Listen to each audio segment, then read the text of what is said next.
যে নির্বাচন করতে করতে চাইতে চাইতে মুখের ফায়াবাড়ি করছে, এখন তারা পিছপা হচ্ছে। মামলা দিয়ে টাকা কামাইছে কোটি কোটি টাকা। এই চাঁদাবাজকে আপনারা কি আর ক্ষমতায় দেখতে চান?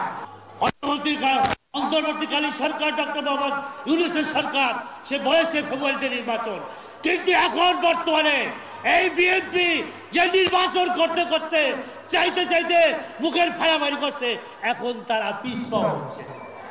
নির্বাচন এখন কেননা তারা দেখছে তাদের পায়ের নিচে কোনো মাটি নাই। তাদের দুইটা অর্জন 5ই আগস্টে হয়েছে।